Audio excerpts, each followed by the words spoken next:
Hi guys, good evening everyone. Guys, panahon na po ngayon na magsipag na po tayo. Magsipag na po tayo gumawa ng content, original content. Magsipag na po tayo mag-upload ng mga video o gumawa ng video, original video. Huwag tayo magnakaw ng ibang video, huwag tayo magnakaw ng ibang content. Mag-post tayo nga sa ating gawa mismo. Dapat hindi tayo mangopya sa ibang video o sa ibang content.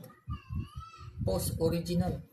At panahon na po ngayon guys na magsipag tayo para ma-invite po tayo sa content monetization. Dahil dito, tinanggal na po ni Meta ang bonuses, ads on reel, stream ads. Pinagkaisa na po niya dito sa content monetization.